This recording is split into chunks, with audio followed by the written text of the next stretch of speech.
Então, mais uma vez, gostaria de agradecer ao professor Juan Carlos pela sua disponibilidade, por ter aceito o nosso convite.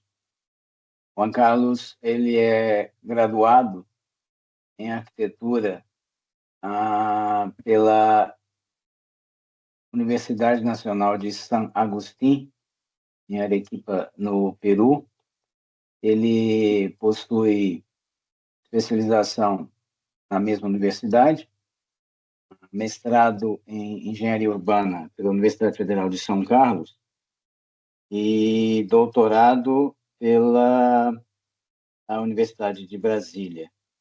Ele atua na Universidade Federal de Goiás e ele é um grande, vamos dizer, aficionado do biomimetismo e a arquitetura.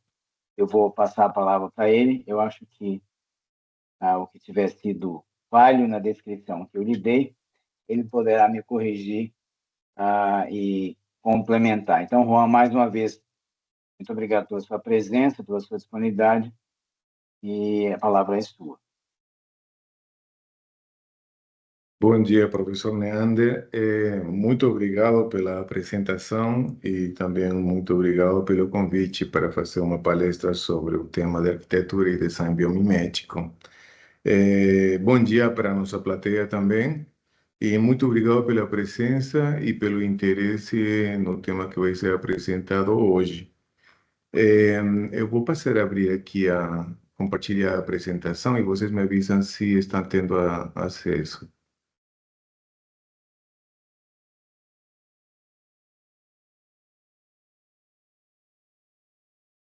Sim, estamos vendo. Ok. Eu não consigo ver aqui vocês, né? Mas estou vendo só o professor Neander e a nossa plateia. Você pode colocar em tela cheia a sua apresentação, né? Ótimo. Isso. Ok. Então, como o professor Neander falou, eu sou o professor Juan Carlos Guilhem Salas. Hoje eu estou aqui a convite do professor Neander, como todos os semestres. Eu acho que é um privilégio sempre participar da aula do professor Neander. E o tema que eu trouxe para hoje é sobre projetação e prototipagem com desenho computacional e fabricação digital no campo da arquitetura e do design biomimético. Como, o, como podemos produzir arquitetura a partir das estratégias desenvolvidas pela natureza ao longo do tempo? Essa é a pergunta que gerou esta pesquisa, né? E para eu poder explicitar de melhor maneira a forma como esta pesquisa chegou até mim, porque na verdade foi assim, parece que todos os fatos ao longo da minha vida foram me encaminhando para colocar a vista nesse tema. Para explicar melhor essa evolução é que eu organizei esta apresentação em três momentos. Temos o primeiro momento das influências, ou seja, que coisa me levou a prestar atenção na questão da biomimética e como ela poderia ser aplicada à arquitetura. O segundo momento é o trabalho de doutoramento, que foi baseado nesse tema, e as pesquisas que atualmente estou desenvolvendo com o meu grupo de pesquisa na Federal de Goiás.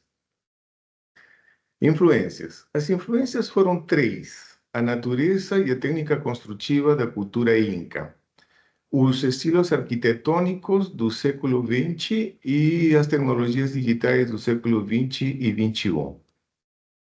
Natureza e técnica construtiva inca. Isso que vocês estão vendo é uma amostra das condições do território do continente sul-americano para o lado ocidental, para o Pacífico. Isso aqui é uma vista do vulcão Misti e, como podemos ver, essa fotografia foi tirada em um momento de seca, né, onde temos muita poeira, algumas nuvens. E o que principalmente chama a atenção aqui é como a vegetação, conforme vai subindo a altitude, ela vai sendo cada vez mais rarefeita. Aqui, por exemplo, temos uma vista atrás desse vulcão, onde podemos ver que praticamente não encontramos vegetação e temos, presença de neve. Então, a neve é esporádica, não é uma questão constante. Então, parece que essa presença de água não é suficiente para poder ter presença mais consistente da vegetação. Aqui, posteriormente, um pouco mais para trás do vulcão, o vulcão estaria aqui, temos todo esse território. E nesse território podemos ver, não sei se vocês estão vendo o meu cursor, provavelmente não, mas no esquina lateral direita, na parte inferior, vocês vão ver um pequeno arbusto do lado de uma pedra. Então, isso aí me levou a pensar como a vegetação desenvolve mecanismos ao longo do tempo para poder captar água em territórios dessas características. Então, me levou a pensar que a natureza realmente desenvolve algumas tecnologias para poder contrarrestar as condições nas quais ela cresce, né? Além do mais, de que, falando em termos de ecologia, sabemos que conforme a altitude vai sendo cada vez maior, as espécies vegetais elas também vão se classificando, ou melhor, vão aparecendo conforme você baixa a altitude ou sobe a altitude. Quanto você mais sobe, a vegetação cada vez é mais rarefeita. E essa vista que vocês estão vendo aqui é mais ou menos de uma altitude de 5.000 metros sobre o nível do mar.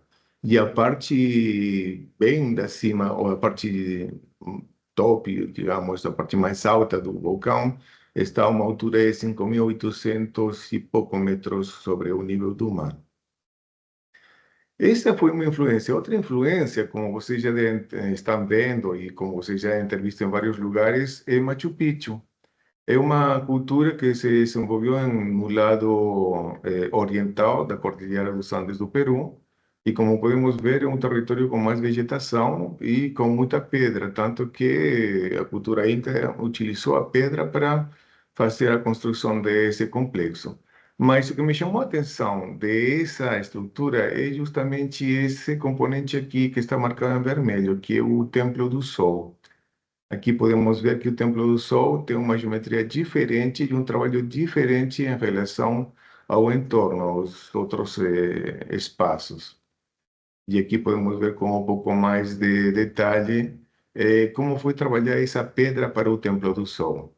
Então, o que me levou a pensar isso aqui? Me levou a pensar que, o ser humano se adapta ao contexto a partir dos materiais que encontra no entorno e, para isso, tem que desenvolver tecnologias e processos para poder executar um ambiente construído. Então, essas duas coisas foram as que marcaram a minha vida desde muito novo, né? A segunda influência são os estilos arquitetônicos, e isso aqui já corresponde à época quando comecei os estudos de arquitetura. Podemos ver aqui, nesta imagem, que o que me chamou a atenção foram projetos que foram desenvolvidos na Europa, América do Norte e América do Sul, passando por França, Itália, Brasil, México, Inglaterra, Alemanha, Suíça, etc. Todos são projetos que foram desenvolvidos no século passado. Então, aqui temos uma vista de uma das influências, que é a Igreja de Nossa Senhora na França de Augusto Perret, bem no início do século XX. A obra do Hipódromo de Zarzuela de Eduardo Torroja na Espanha. O projeto para a sala da Estação de Palermo de Pierluigi Nervi. O conjunto residencial Prefeito Mendes de Moraes de Alfonso Eduardo Reigi, no Brasil. Capela de Notre-Dame de Le Corbusier, o Palácio dos Esportes de Félix Candela, a Catedral de Brasília, de Oscar Niemeyer, o Centro Georges Pompidou, de Renzo Piano e Richard Rogers, o Centro de Distribuição Renault, de Norman Foster, o Wallen High School Roof and Hall, de Santiago Calatrava, o Museu de Design de Vitra, de Frank Gehry, a Estação de Bombeiros de Vitra, de Zaha Hadid. Estas foram as influências em termos arquitetônicos que eu tive ao longo de toda a minha formação em arquitetura lá no Peru. E, posteriormente, a meados do século passado e neste século, outra influência grande foram as tecnologias digitais. Tecnologias que foram utilizadas por Zaha Hadid, por Gramasso e Kohler, por arquitetos dos Estados Unidos como Platt Boyd, onde se mostra o uso de design computacional, técnicas de fabricação digital ou máquinas controladas por computador, etc. Todas essas influências me levaram a desenvolver a pesquisa no meu doutorado. Por que comecei essa pesquisa no meu doutorado e não no mestrado? Porque as tecnologias foram desenvolvendo aos poucos e ainda na época que eu fiz o mestrado não se tinha muito conhecimento, ou pelo menos acesso a esse conhecimento na época. No mestrado eu já tive maior aproximação a essas tecnologias e, pelo tanto, me levou a consolidar essa pesquisa e aprender mais sobre o tema. O tema que foi desenvolvido no doutorado foi a projetação e fabricação de pavilhão biomimético de forma complexa, celular e responsivo com tecnologias digitais e robótica em Brasília. A questão era ver se era possível desenvolver esse tipo de arquitetura em Brasília, o qual tinha a ver com ver se existia capital humano, se existiam tecnologias de desenho computacional, tecnologias de fabricação digital, etc. Então, a pesquisa, bom, foi organizada em 5 momentos e os principais que vou apresentar aqui é a fundamentação conceitual e a experimentação. A fundamentação conceitual teve o objetivo de dar a base para a implementação dos experimentos a partir dos quais eu ia aprender, né? Eu e juntamente com o meu orientador, que era o professor Neander, aprender como utilizar essas tecnologias para poder fazer inovações no campo da arquitetura e do design.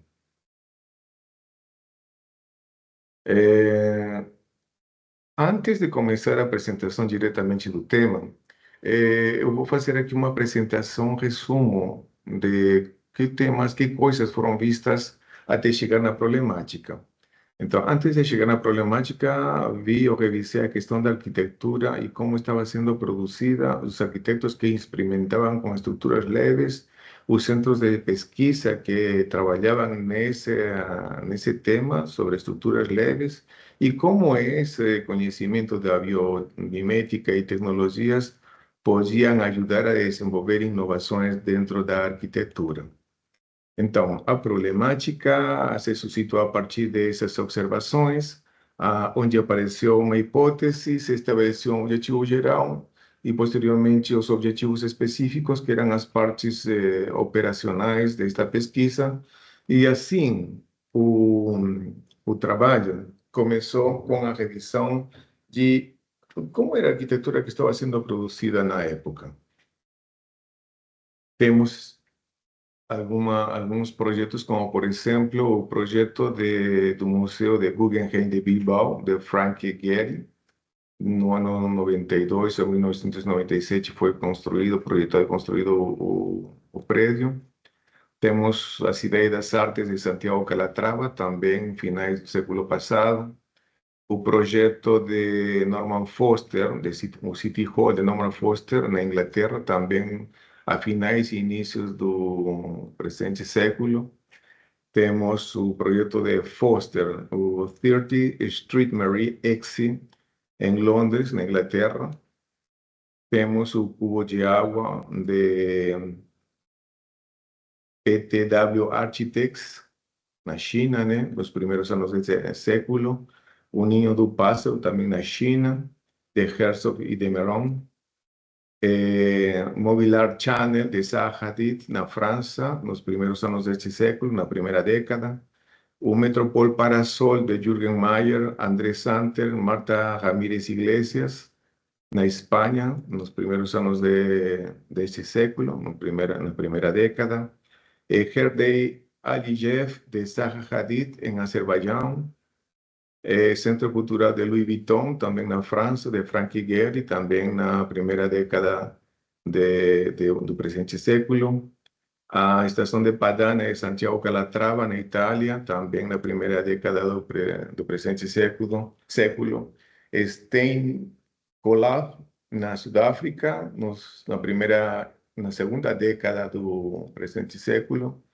O Teatro da Música de Massimiliano e Doriana Fuksas, na Geórgia, na segunda década deste século. O Museu das Confluências de Kopf-Himmelblau, na França, também na segunda década deste século. O Aeroporto Internacional de Abu Dhabi, na segunda década deste século. E o que tem todos esses projetos como denominador comum? Todos eles foram produto de tecnologias avançadas, de materiais, de processos, etc. Então, estamos vendo que, ao final do século passado e no presente século, a arquitetura cada vez está mais apoiada na tecnologia de design computacional, tecnologia de fabricação digital, etc., né? Então, isso me levou a pesquisar quais foram os arquitetos que estavam experimentando com essas estruturas leves. E na pesquisa encontramos o Richard Buckminster Fuller, né, que desenvolveu essa geodésica no ano de 1967. Os trabalhos de Frei Otto, que desenvolveu alguns estudos para desenvolver estruturas leves para infraestruturas esportivas, nos anos de 1971, na Alemanha, né, onde fez estudos das formas naturais, os tecidos das aranhas, as asas das libélulas, até chegar a propor essa estrutura para essa infraestrutura esportiva em Múnich, na Alemanha. Após essa pesquisa, de ter encontrado Richard Buckminster e Frei Otto, a pergunta foi: quais são os centros de pesquisa na academia que estão trabalhando sobre o tema? Assim, encontrei o Instituto de Arquitetura Avançada da Catalunha, em Barcelona, a Universidade de Delft, na Holanda, o Centro de Pesquisa de Gramacho e Kohler, na Suíça, o Instituto de Tecnologia de Massachusetts, nos Estados Unidos. O trabalho de Neri Oxman, né, que junta a parte da questão natural com tecnologias, materiais, etc., para fazer inovações nos processos de fabricação e de materiais. O trabalho que desenvolve o Instituto de Design Computacional e Construção da Universidade de Stuttgart, na Alemanha. E esse instituto aqui foi o que mais me chamou a atenção e que justamente o meu trabalho estava bem nessa linha. Não digo próximo, porque eles têm muitos anos de pesquisa e de avanço nessa área, mas eu me identifiquei bastante com os trabalhos que eles vêm desenvolvendo, né? Um laboratório que é coordenado pelo professor Akin Mendes. Após esse conhecimento, a pergunta foi: como aplicar a biomimética e as tecnologias digitais na produção ou na inovação na arquitetura? Isso surgiu a partir de observar o contexto urbano, que, bom, isso foi associado a um processo de fazer desenho da paisagem urbana dentro do grupo de Urban Sketchers de Brasília, grupo do qual que sou co-coordenador também, desde a fundação do grupo.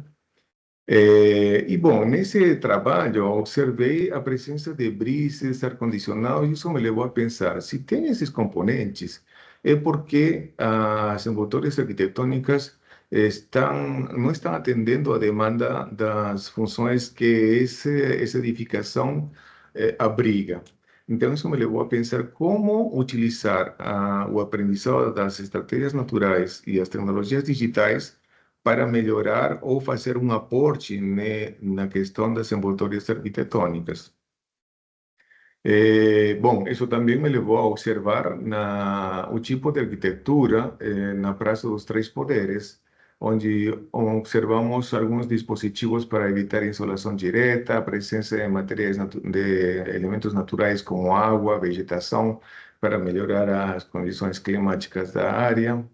E indo para a universidade, aqui o Minhocão, vocês estão vendo o Minhocão, temos a asa norte, onde consegui observar que as edificações estão desenvolvendo componentes para evitar a insolação direta do sol. E na asa norte, na asa sul e na asa norte também temos a mesma questão, a preocupação de desenvolver uma arquitetura com esses componentes que limitassem a entrada direta do sol.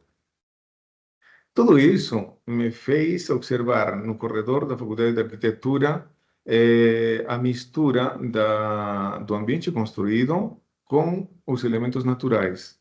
E os elementos naturais aqui, sua presença é para diminuir o impacto das condições climáticas na edificação. Então, observamos que na edificação, no ambiente construído, temos uma modulação, uma racionalização da construção, enquanto que na natureza temos módulos que não se repetem, módulos diferentes que absorvem água e liberam água, enquanto que a edificação não. O concreto é um material que constantemente absorve água do entorno. Então, isso me levou a pensar como a vegetação poderia ajudar a desenvolver estruturas e componentes para as envoltórias das edificações, aproveitando as tecnologias digitais. Assim é que surge a problemática, como as plantas, juntamente com as tecnologias digitais e a robótica, nos poderiam ajudar no desenvolvimento de inovações envoltórias arquitetônicas. E isso me levou até o fruto da palmeira Mauritia flechosa, que é a palmeira do Buriti, que é a palmeira símbolo da cidade de Brasília. Isso me levou a pesquisar na Praça do Buriti algum tipo de fruto que eu pudesse encontrar e a partir desse fruto começar a estudar a casca para poder aprender essa tecnologia que foi desenvolvida pelo fruto e poder replicar isso nas envoltórias das edificações. O que me fez observar que essa árvore não era natural do local, era transplantada e que esse fruto não podia ser encontrado com facilidade. Isso foi a consequência de que eu fiz pesquisa em todo o Distrito Federal, em feiras, supermercados, etc., até encontrar uma pessoa que me ajudou com esse fruto no centro de abastos de Brasília. Mas nesse percurso, até encontrar a amostra do Buriti para tentar estudar essas estratégias desenvolvidas na casca desse fruto, eu tive acesso também a outros frutos da região e que também comecei a estudar porque não era fácil de encontrar o fruto do Buriti até aquele momento. Mas é assim que vai se consolidando a problemática e surge a questão de quais são os métodos e técnicas que poderiam nos ajudar no desenvolvimento de uma arquitetura biomimética de forma complexa, celular e responsiva, né, no Distrito Federal, especificamente em Brasília. Assim que surge a hipótese que sim, é possível fazer um processo ou um método baseado em conhecimentos da natureza e com técnicas híbridas para poder realizar essa arquitetura biomimética em Brasília. Assim, o objetivo geral foi estabelecer as possibilidades e limitações dessas tecnologias e da robótica para poder desenvolver esse tipo de estruturas inspiradas na natureza. Assim, chegamos a operacionalizar a pesquisa a partir de 12 objetivos específicos, dos quais os 5 primeiros são relacionados à fundamentação teórica e conceitual do tema e os 7 restantes são relacionados à operacionalização e experimentação desse conhecimento teórico. Assim, o processo implementado para a pesquisa foi em 2 partes, fundamentação conceitual e experimentação.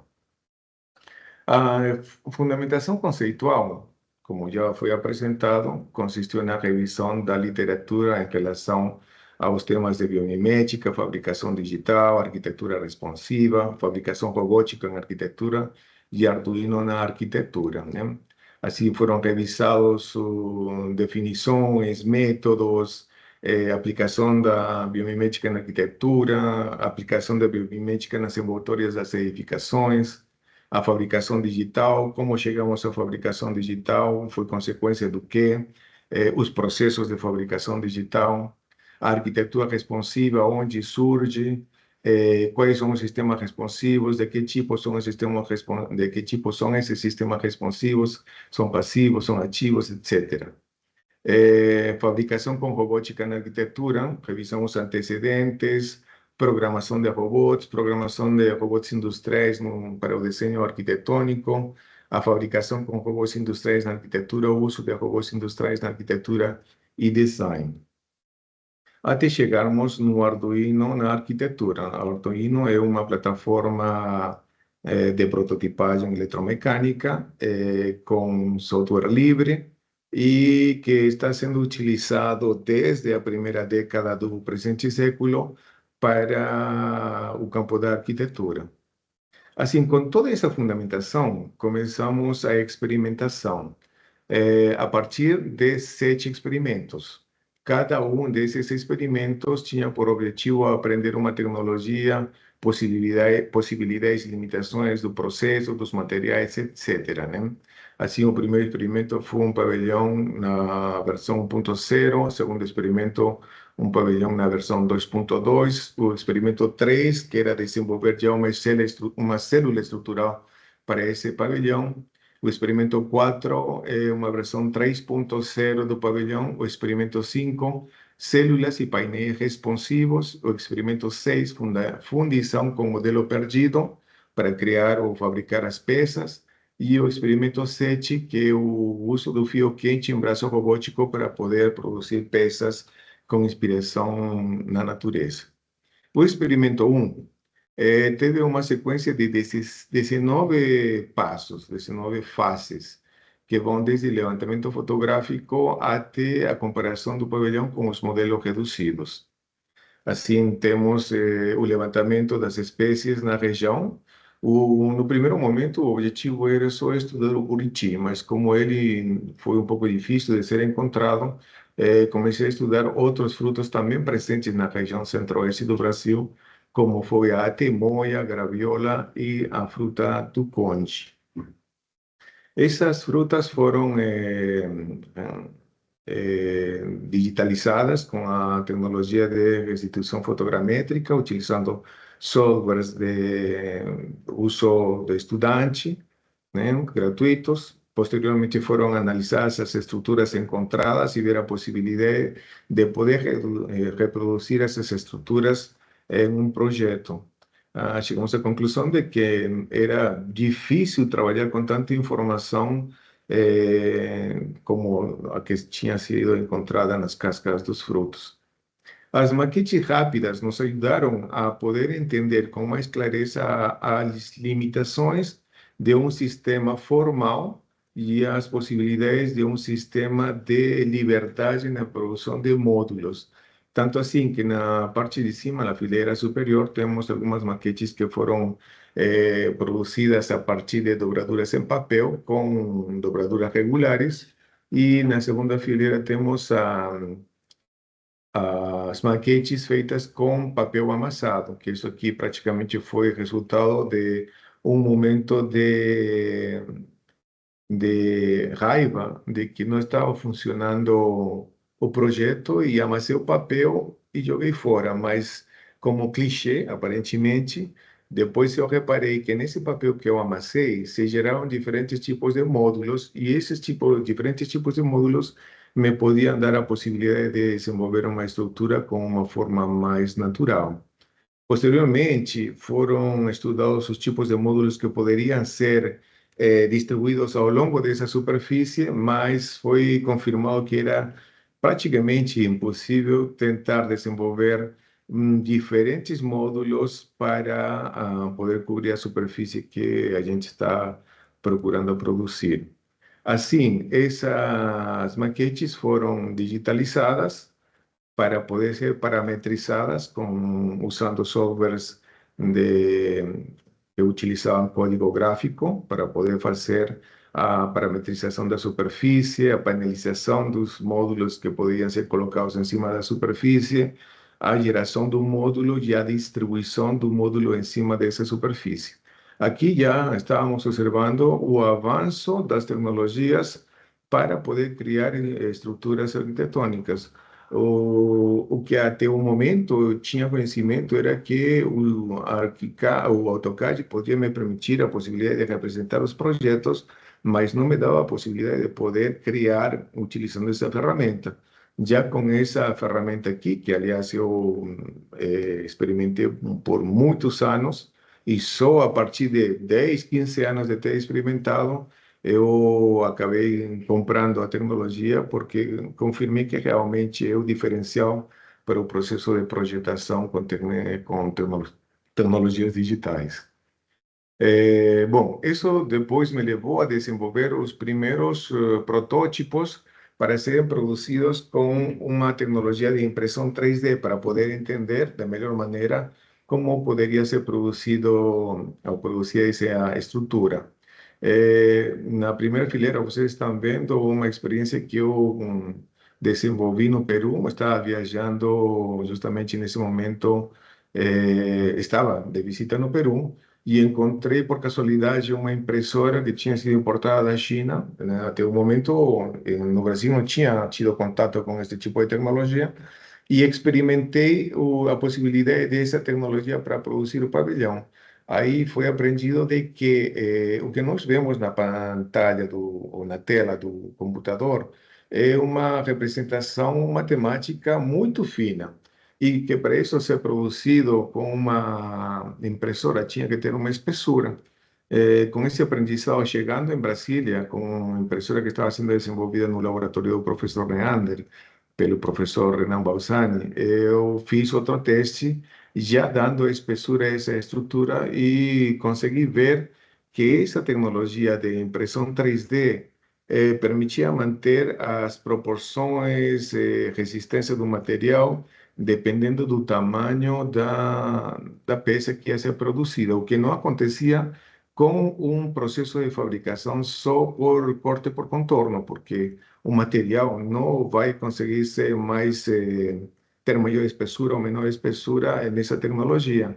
Então, eu vi já um grande avanço no sentido de usar a tecnologia de impressão 3D para produzir componentes ou artefatos arquitetônicos. Aqui, bom, foi preparado um módulo já para ser construído em escala 1:1 e escolhido um material. Para fazer essa experimentação, existiam muitas possibilidades, só que as possibilidades depois foram reduzidas pela disponibilidade de financiamento e de investimento. Então, tudo isso me levou a experimentar com um material bem mais leve, nesse caso, papelão, né? Que bom, também foi um pouco difícil encontrar papelão em pranchas em Brasília para poder desenvolver essa experimentação.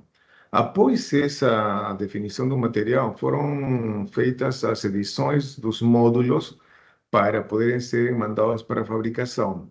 No primeiro momento, pelas formas complexas, a decisão foi fazer uma decomposição dos módulos em forma separada.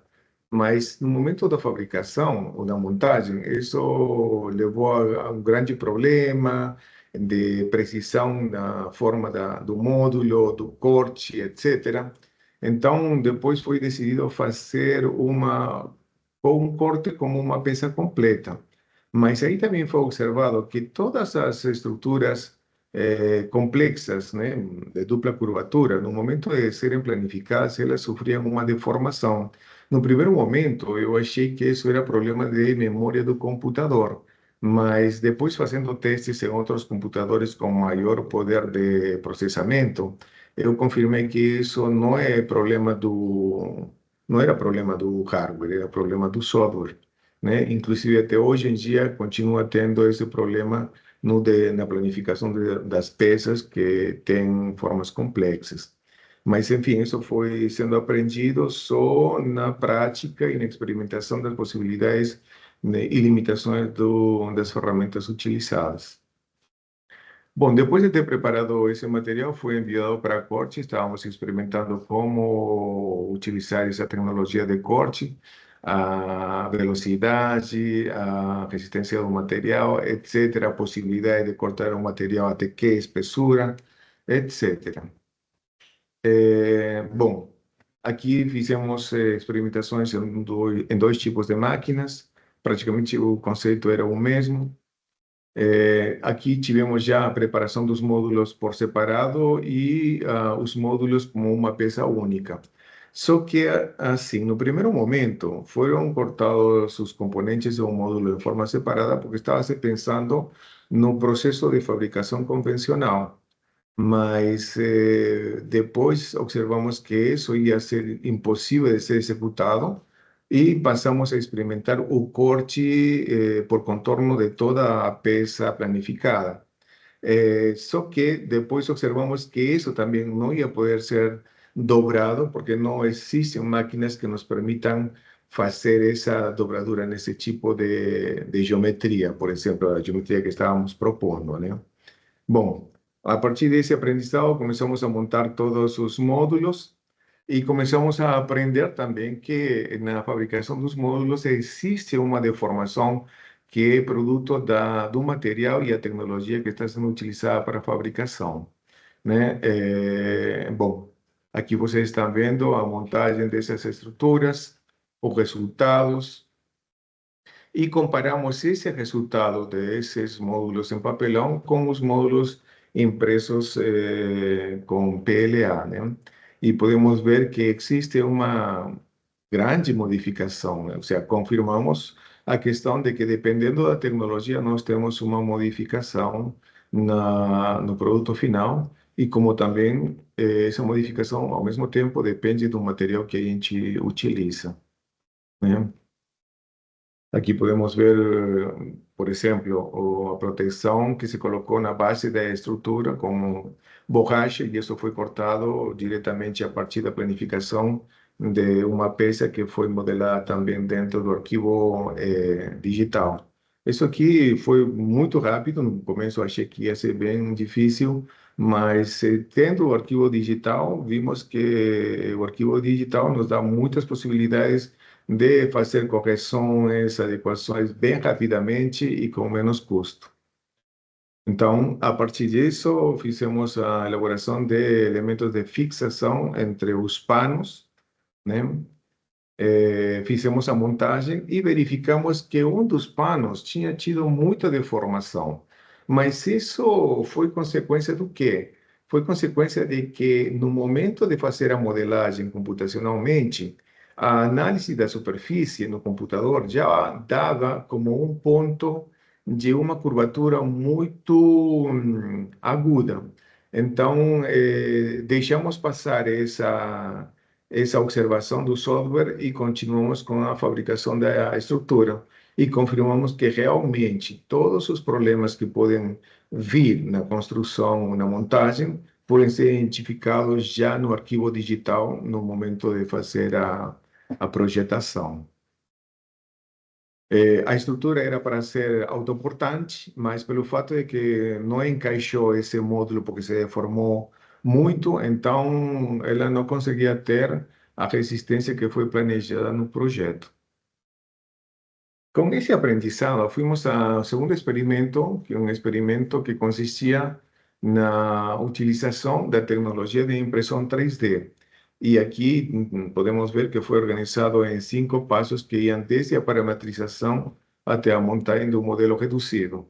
Então, se revisou o código, se estabeleceu as espessuras dos módulos, se fez a distribuição do módulo na superfície, se fez um plano de montagem ou de separação em módulos para poder viabilizar a fabricação, porque como os módulos eram parecidos, ia-se ter muito problema em tentar depois acomodar ou encaixar um módulo no devido lugar, sendo que todos eles tinham uma variação pequena de dimensões.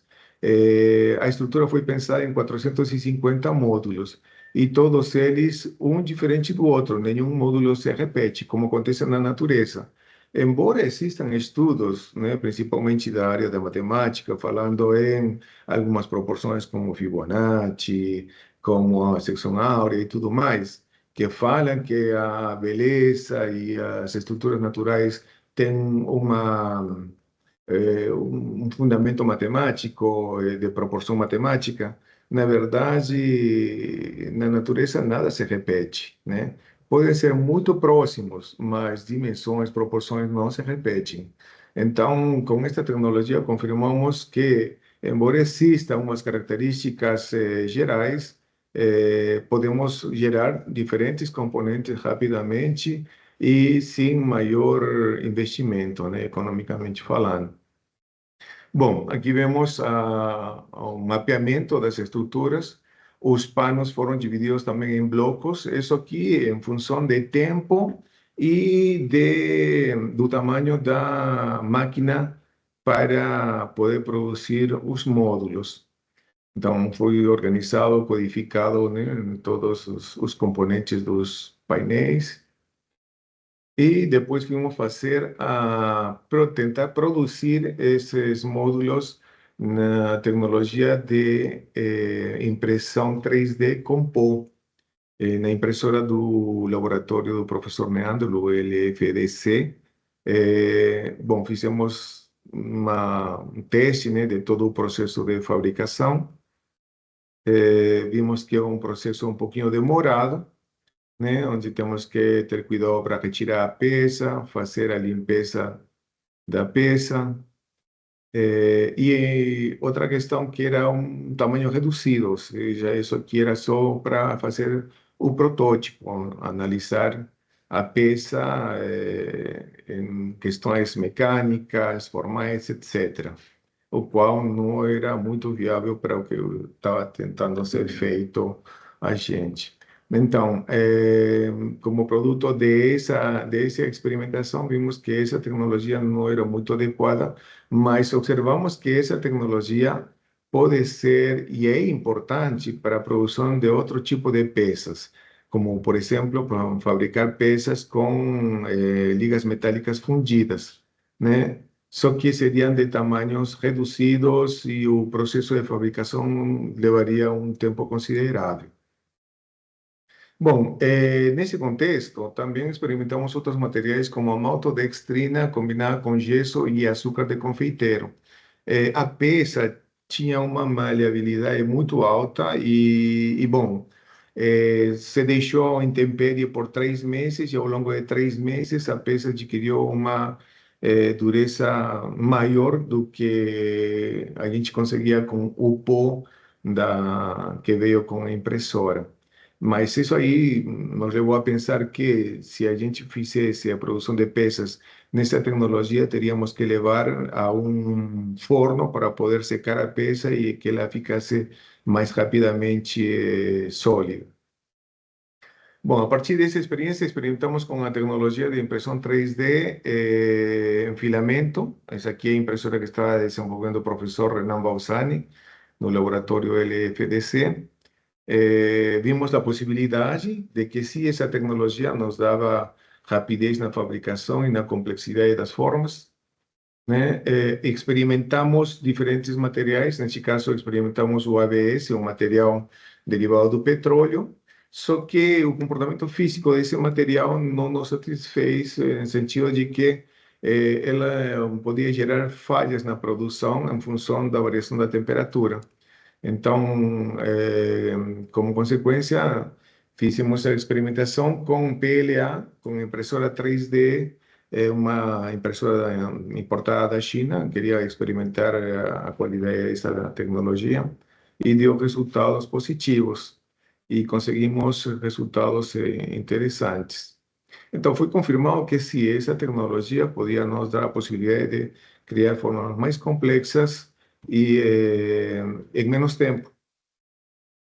Né? Como podemos ver aqui, conseguimos desenvolver esse protótipo do pavilhão, um modelo reduzido, e onde observamos que a tecnologia nos dava a possibilidade de criar peças nas proporções que foram projetadas. Se mudássemos o tamanho da peça, mudava também a espessura do material ou dos componentes da peça, ou seja, tudo estava em proporção, o qual não acontece quando a gente faz a produção de artefatos utilizando a técnica mais convencional, que é corte por contorno. Então, isso aqui se apresentou como uma tecnologia promissora para desenvolver artefatos com geometrias complexas. Isso nos levou a um terceiro experimento, que é o experimento de célula estrutural. Então, consistiu em 6 passos, né? Indo desde a preparação da casca das frutas até a prototipação rápida das peças. Se prepararam as amostras, se levaram para o laboratório para metalização e depois foram observadas no microscópio de varredura. O que nos interessava ver nessas amostras? Nos interessava ver as estruturas da casca dessas frutas, porque ali nós já tínhamos como hipótese de que essas espécies desenvolveram tecnologias para poder equilibrar os fatores ambientais externos com as características internas do fruto.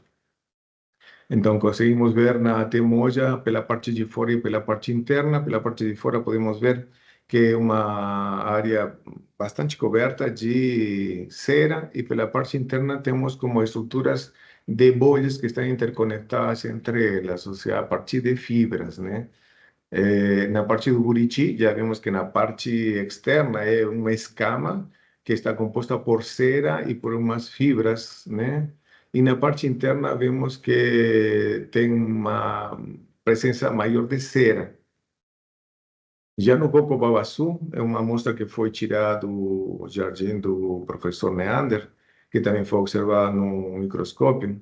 Temos que umas estruturas um pouco mais resistentes, de menor proporção, tanto na parte externa, na parte intermediária e na parte interna. Ou seja, são 3 camadas nessa casca, né? E todas são com essa estrutura, né, microscópica, que são bolhas interconectadas, nesse caso em um sentido longitudinal.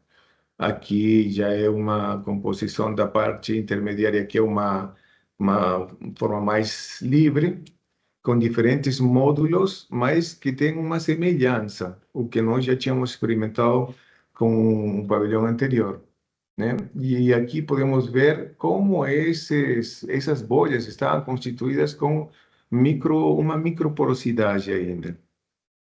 Aqui na graviola temos na parte de fora cera e na parte interna, bom, não conseguimos ver muito porque já tinha presença de fungo, então a gente não conseguiu ver muito. Na pinha, a mesma coisa, na parte externa temos a presença de cera e na parte interna também estruturas em formas de bolhas, né? Praticamente com a mesma linguagem, mas todas diferentes ao mesmo tempo e com umas estruturas bem mais leves. Isso nos levou a tentar desenvolver alguns desenhos para produzir ou replicar essas estruturas, né? E chegamos até essa proposta. Tentamos modelar ela com massinha e vimos que era praticamente impossível, e levamos essa proposta ao mundo digital, fazendo uma modelagem direta de 3 tipos, né? Desde complexas até um pouco menos complexas. Assim, fizemos a modelagem e como ela seria organizada, digamos, em alguns painéis. Vimos as possibilidades tentando emular a natureza, estávamos um pouco longe, né? Isso aqui é uma proposta mais simples, mais racional, mas não emulava a natureza. Até chegamos a fazer a proposta com algoritmos generativos no Grasshopper. Então, aqui já estivemos um pouco mais próximos do que nós estávamos procurando, que era emular essas estruturas naturais, né? Até chegamos a propor três tipos de módulos, né? Um mais simples, aqui um módulo tentando emular uma ponta para a parte de fora e aqui tentando ser uma superfície um pouco mais uniforme, né? A partir de presença de mais fibras. Então, assim, começamos a montar painéis, né? Fizemos diferentes combinações. Aqui emulamos já um módulo a partir do conceito da cera na superfície ou na parte externa das cascas. Aqui emulando as escamas do buriti e a parte interna do buriti. A graviola, o coco babaçu, que são três camadas, né? Onde a camada externa é mais fina, a camada interna é um pouco, né, um tamanho regular e a camada externa são estruturas maiores. O módulo a partir da pinha ou a fruta do conde. Então, vimos que a tecnologia nos podia facilitar a forma de modelar essas estruturas complexas.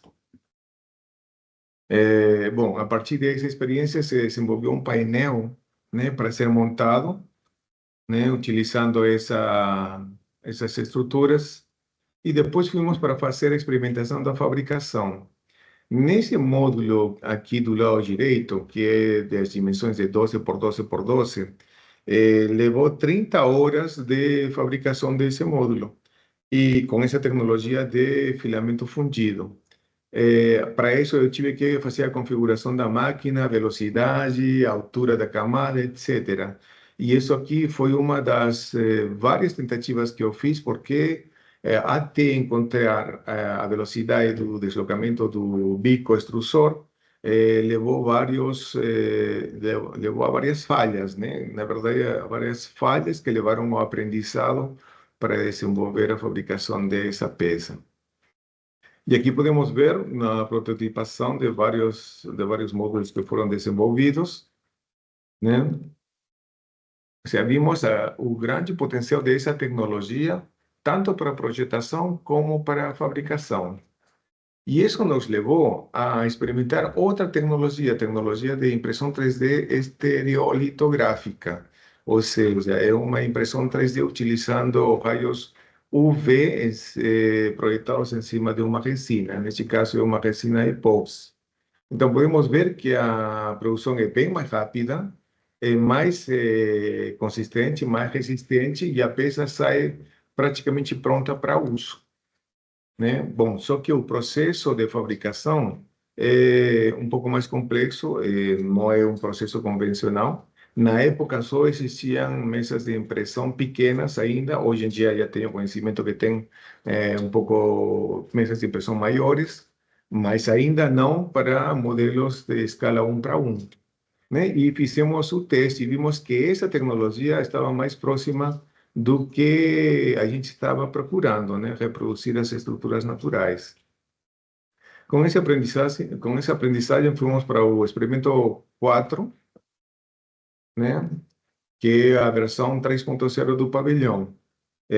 Passamos por 4 fases, indo do algoritmo até a exportação dessa estrutura para uma ferramenta BIM. Então, fizemos o código, revisamos as proporções, fizemos a panelização e simulamos o pavilhão a partir das diferentes células que foram produzidas. A partir disso, fizemos simulações de sombra, radiação, ventos, utilizando diferentes softwares. Neste caso, aqui foi simulado com o software Ecotec, aqui com o Ladybug dentro do Grasshopper, dentro do Rhinoceros, aqui dentro do Rhino mesmo, fazendo projetação de sombras, e aqui utilizando o software de flow design para fazer a simulação da pressão do vento em cima do pavilhão que está se tentando produzir. E aqui uma simulação do comportamento dos módulos e os painéis. Por que foi feito isso? Porque observamos que pela complexidade das geometrias, ele não ia conseguir ser simulado no software.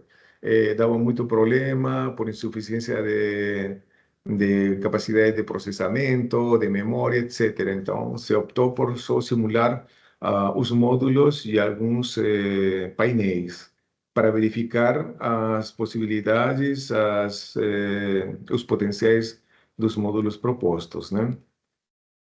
Foram simulados todos os módulos e foi escolhido o módulo 5, a estrutura, ou célula estrutural 5, que vemos que essa geometria nos dava menos pressão na estrutura e que nos permitia a passagem da ventilação. Então, tendo escolhido esse módulo, se fez a produção do pavilhão a partir desse módulo, nessa tecnologia de impressão 3D estereográfica, e vimos que sim, realmente é possível fazer essa produção com essa tecnologia.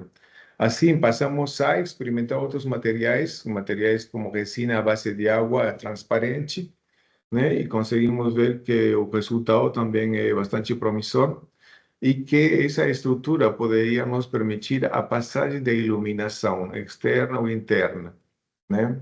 Com esse tipo de material. Aqui vemos, por exemplo, os detalhes dos módulos e como eles foram, a princípio, fixados com abraçadeiras. E depois experimentamos levar essa estrutura para a ferramenta BIM, neste caso o ArchiCAD. Mas foi observado no primeiro momento, se achava que era falta de memória no computador, mas depois estudando um pouco mais as tecnologias, vimos que a incompatibilidade entre o que gera o Rhinoceros com os plugins e os algoritmos que trabalham o ArchiCAD. No caso do Rhinoceros, se trabalha com a tecnologia Norvis, que são superfícies de dupla curvatura, e no caso do ArchiCAD se trabalha com malhas de triângulos, justamente pela quantidade de informação que tem que processar.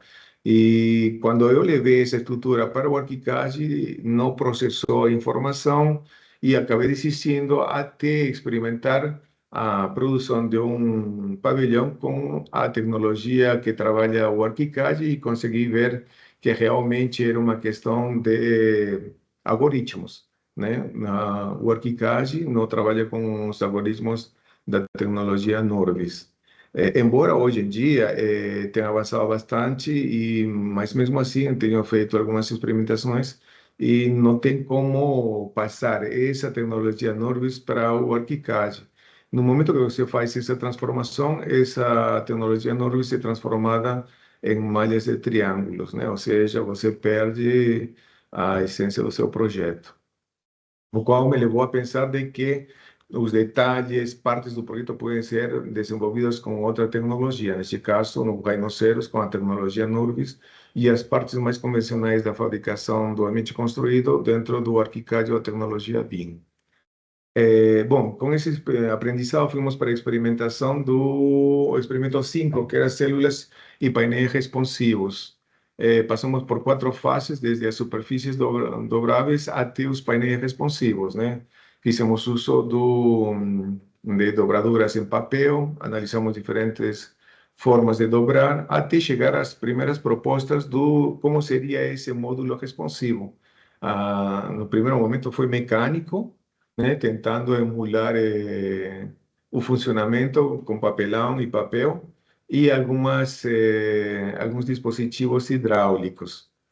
Mas isso aqui ocupava muito espaço, então decidimos fazer uma nova proposta que ocupasse menos espaço, como por exemplo essa estrutura aqui, né? Simulamos também com um sistema hidráulico, mas mesmo assim ocupava muito espaço. Então, fomos a experimentar com a plataforma Arduino, que é uma plataforma de prototipagem eletromecânica.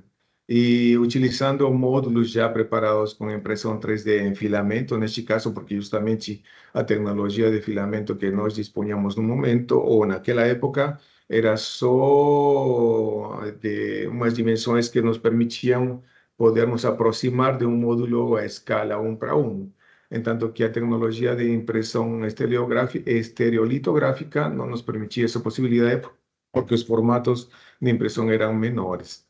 Enfim, fizemos a simulação com softwares e hardwares open source, fizemos as experimentações, fizemos a produção de um componente móvel, de um componente fixo, né, a adequação do espaço onde ia ser encaixado o motor de passo.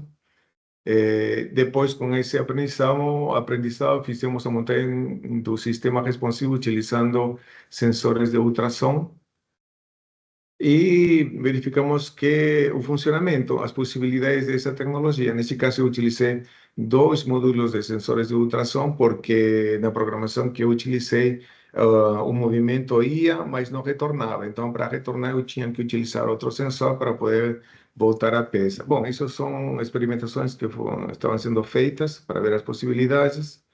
Aqui temos outra modelagem, né? Tentando ver a possibilidade dessa tecnologia de filamento para produzir os módulos. E aqui utilizamos o sensor de temperatura. Então, com o sensor de temperatura, vimos que sim, era viável, era um pouco mais autônomo o modelo. Aqui eu estou pegando um sensor de temperatura porque naquele dia a temperatura estava um pouco, não variava muito, então não tinha essa possibilidade de poder ser acionado o sistema. Já teve outro dia onde o ambiente tinha massas ou bolsas de ar quente e frio, e o sistema constantemente estava se movimentando. Mas esse dia que eu filmei, não tive essa possibilidade de experimentar. Enfim, a partir desse aprendizado, utilizamos o sensor de iluminação. O sensor de iluminação já era um sensor que me permitia mais autonomia na proposta do módulo, né? Aqui, por exemplo, eu estou experimentando um módulo praticamente autônomo. Temos uma placa solar que alimenta uma bateria e essa bateria alimenta o sistema que dá o movimento aos servomotores. Então, isso também foi experimentado no ambiente exterior e vimos que sim, que realmente funcionava. Aqui nós estamos vendo que o módulo se movimenta em função da localização do ponto mais brilhante no céu, né? Então, com a passagem das nuvens, está em constante movimento o módulo. E aqui, por exemplo, vemos que já desenvolveu uma plaquinha mãe, por exemplo, uma placa mãe, que no primeiro momento foi tentada a sua fabricação no Brasil, mas não tivemos sucesso. Então, tivemos que enviar esse projeto para ser fabricado a um produtor lá na China, o qual nos permitiu, né, concretizar essa ideia e nos produziu 6 plaquinhas a um custo de $1 cada plaquinha. Com essa plaquinha aqui, nós conseguimos montar o sistema e experimentar, né, a proposta e vimos que realmente funcionava. Aqui, dentro do ambiente, uma vez que era ativado o módulo, imediatamente a placa procurava o ponto de mais iluminação, nesse caso, a parte da porta, né? Então, verificamos que realmente funcionou a proposta do módulo autônomo com a tecnologia eletromecânica que a gente tinha encontrado. A partir desse experimento, tentamos outros sistemas passivos. Tentamos utilizar fibras de madeira, né, para poder fazer os módulos responsivos. Esse projeto não foi continuado porque estávamos já praticamente na finalização do doutorado, precisava mais tempo, mais investimento e nesse momento já não tínhamos essas possibilidades. Então, passei a experimentar com outros materiais. Neste caso, são um painel com impressão 3D em filamento, utilizando uma tinta fotocrômica. O que significa? Uma tinta que escurece na frente da iluminação e ela vira transparente na falta de iluminação. É uma tecnologia que foi experimentada em alguns trabalhos na Espanha e que, bom, na época eu não encontrei essa tinta no Brasil, eu tive que importar para fazer essa experimentação. E aqui, experimentando outros materiais para os dispositivos móveis dos módulos, experimentando papel e alumínio. Alumínio porque o alumínio ele capta e libera calor com muita facilidade. Então aqui vemos que no dia que fiz essa experimentação, que foi das 6 da manhã até 6 horas da tarde, com um registro na tecnologia de time-lapse, cada 5 minutos, vemos o movimento dessas partes, né, sensíveis a temperatura. Aqui estava frio, então o alumínio tendia a se contrair. Já aqui estava quente, então o alumínio tentava se dilatar. E aqui, por exemplo, aprendimos a possibilidade de utilizar materiais com suas características naturais para poderem ser utilizados em projetos responsivos arquitetonicamente. Aqui temos alguns módulos que foram pensados a partir do uso de fibras naturais em madeira. Fizemos experimentação com pinos e plástico para ver se ele conseguia reagir com mais velocidade, com eucalipto. Mas hoje em dia temos já conhecimento do tipo de madeira que poderíamos utilizar. Existe uma madeira de revestimento, que é uma plaquinha bem fininha. Isso aí foi um achado que eu tive justamente por ter contato com o grupo de pesquisa da professora Patrícia Munhoz na Universidade de Buenos Aires, onde estavam experimentando justamente com esse material.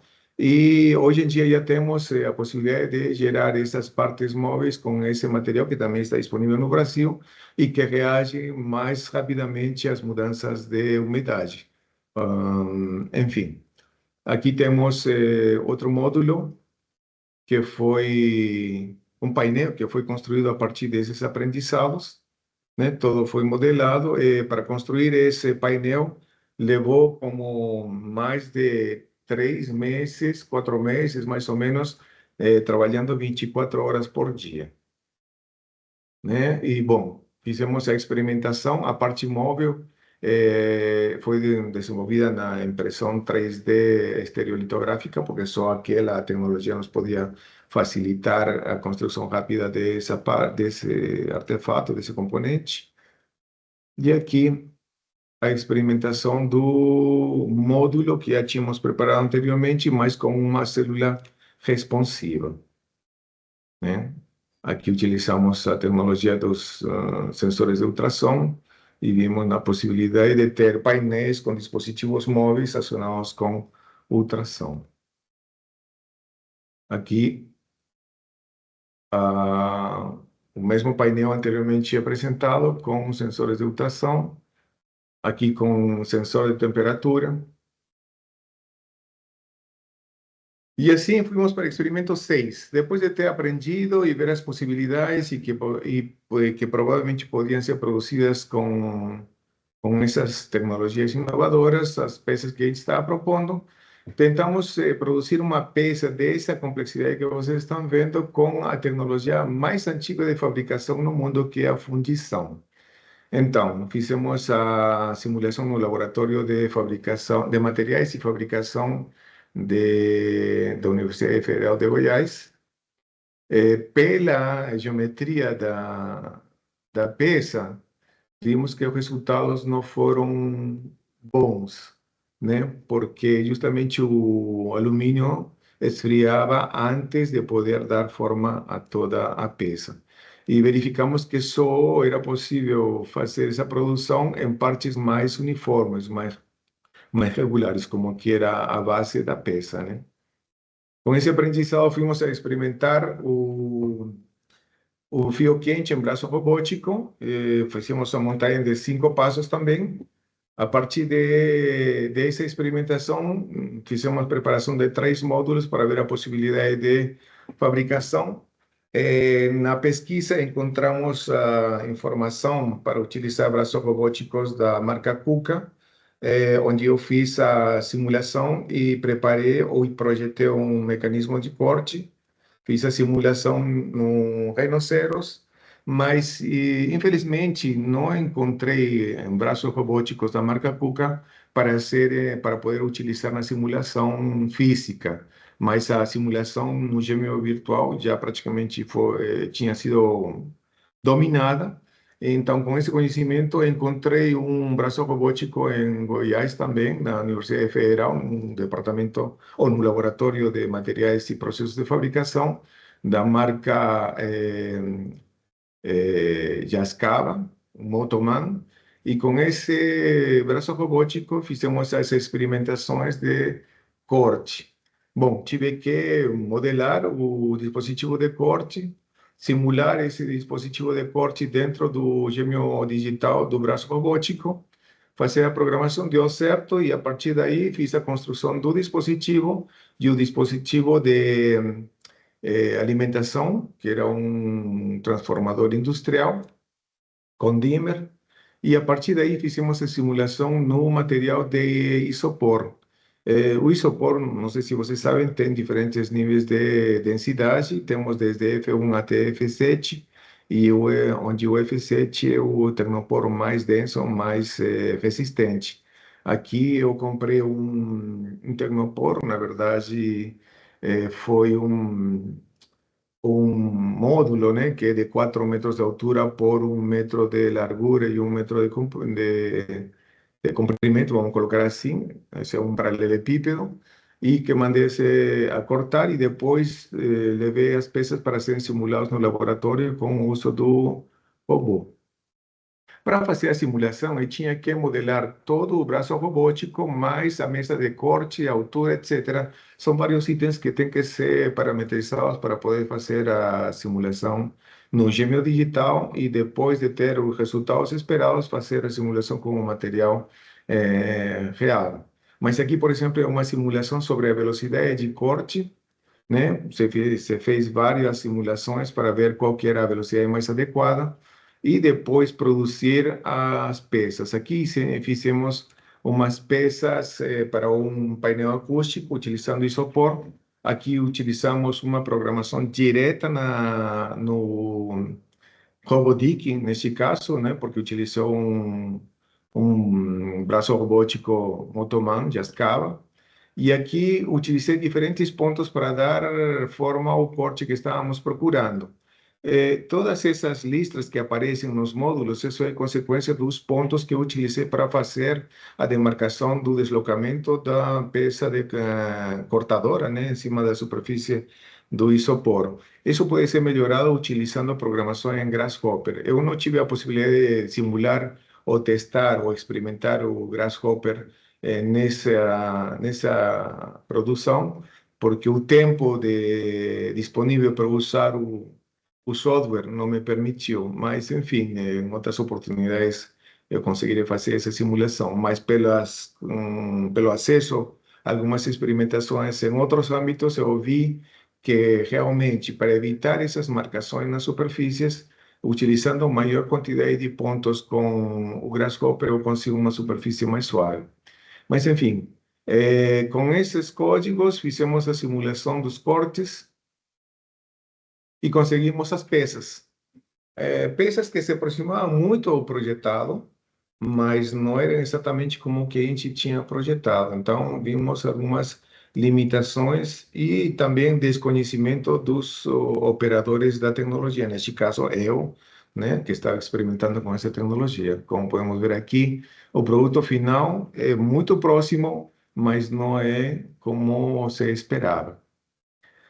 Isso me levou a pesquisar em outros braços robóticos até chegar ao grupo de pesquisa de automação e controle na UNB, o Grupo GRACO, onde, por recomendação do professor Demóstenes, com que eu fiz as experimentações lá em Goiás, cheguei ao laboratório do professor do Grupo GRACO, que eu já tinha conhecimento desde o início do meu doutorado, e vi as peças que tinham desenvolvido. Então, aqui vemos outro braço robótico. Este aqui é de 7 eixos, o anterior era de 6 eixos. Bom, o sistema de soldagem também é outro sistema, um pouco mais eficiente. E aqui umas experimentações que tinham feito com soldagem, né, de produzir esses componentes. Bom, aqui vemos que essa tecnologia tem uma limitação que é praticamente a mesma que a gente encontra na impressão 3D em concreto ou materiais cerâmicos. A gente tem que fazer camada sobre camada, se não podemos fazer formas muito complexas, porque impossibilita a tecnologia fazer isso. Bom, com esse aprendizado, a gente culminou praticamente o doutorado, ou eu culminei a minha pesquisa de doutorado, tendo como produto todas estas experimentações. Bom, esses são os produtos que foram gerados ao longo da pesquisa, diferentes produtos, diferentes experimentações, aprendizados desde processos, materiais, softwares, outras áreas de conhecimento, etc.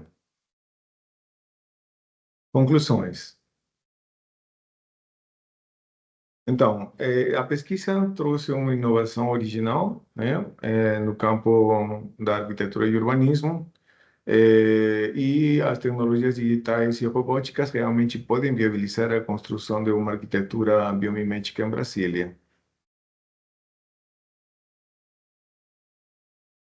Ah, Nessa pesquisa, nós conseguimos encontrar impressoras 3D no formato desktop, mas não conseguimos encontrar impressoras em formatos maiores, né, de grande escala, no Distrito Federal e Goiânia até o momento da pesquisa. Não sei se agora existe alguma impressora, né, no contexto. E, bom, também não encontrei máquinas curvadoras de tubos controladas por computador e também, bom, impressoras em grandes formatos aqui em Goiânia. Então, ainda é um campo um pouco novo e precisamos desenvolver mais pesquisas nesse sentido. Considerações finais. Nós podemos utilizar a robótica dentro do processo de fabricação de artefatos arquitetônicos, podemos utilizar máquinas controladas pelos computadores, eh, podemos continuar fazendo pesquisa sobre máquinas que nos permitem produzir modelos em grande escala, né, ou a grande escala. Pelas minhas pesquisas no Brasil, eu tenho tido contato com um fornecedor dessas tecnologias de impressão.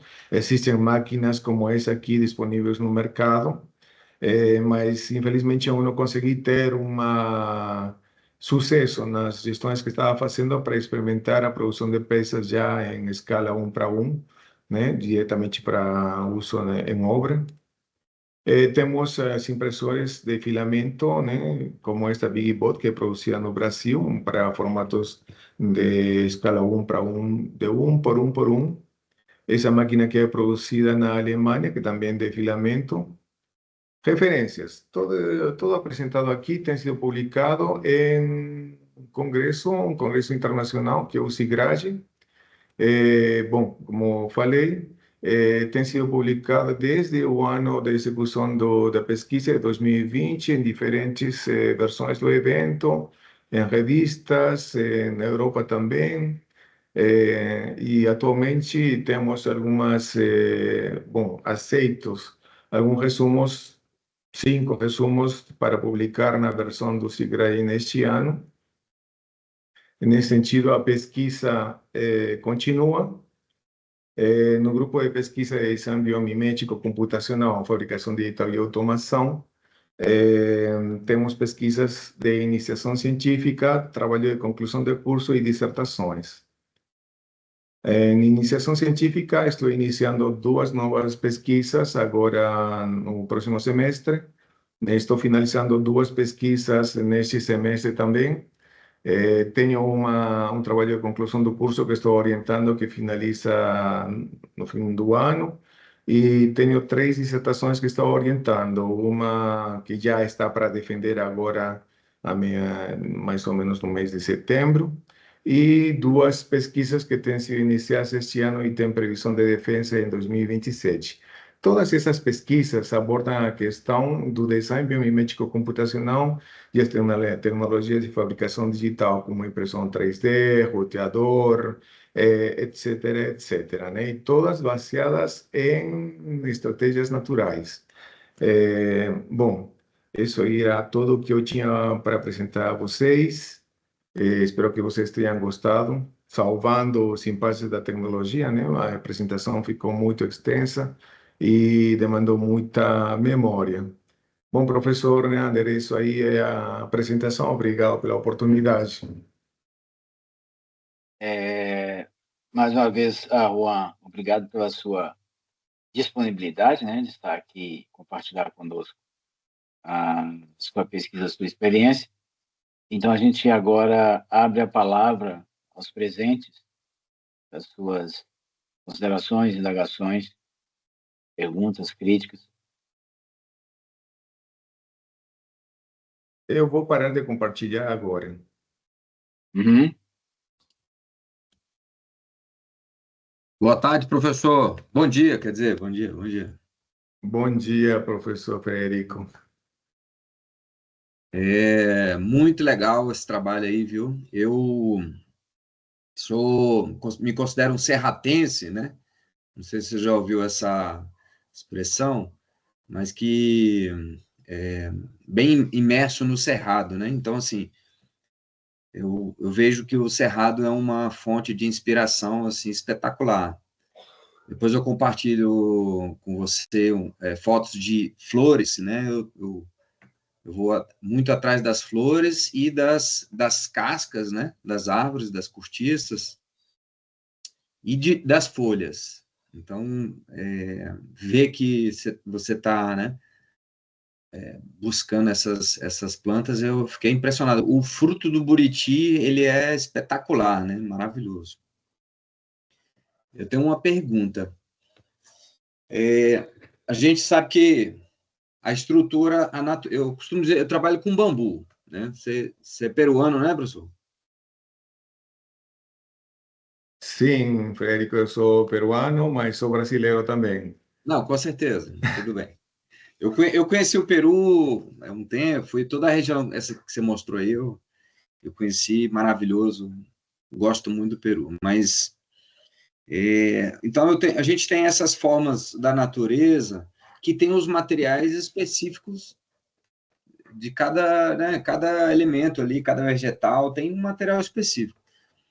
Aí, quando a gente reproduz a prototipagem, a gente está aplicando um outro material que é completamente diferente do material natural que está ali, né?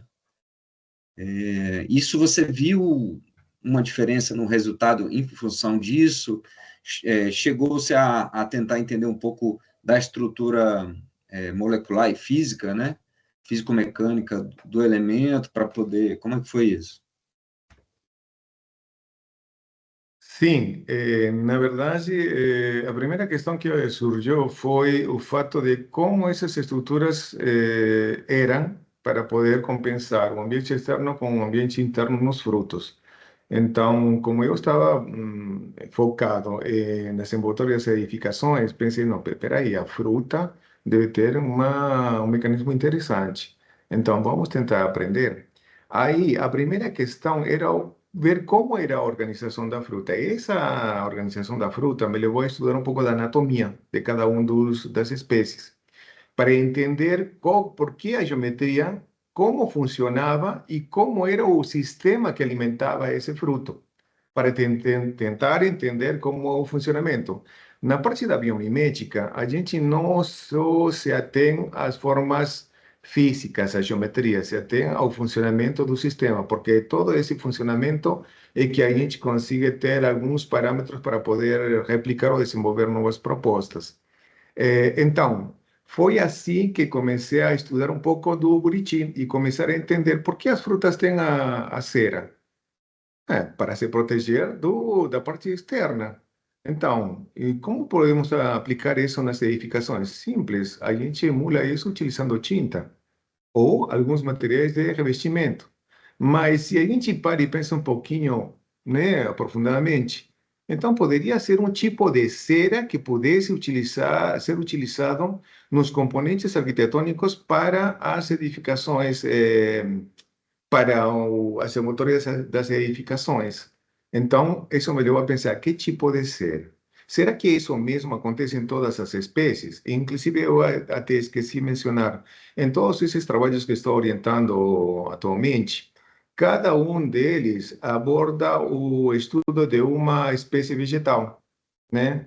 Então, a intenção é verificar isso que eu tinha observado no meu doutorado, se acontece com todos, se o princípio é o mesmo e se existem algumas modificações.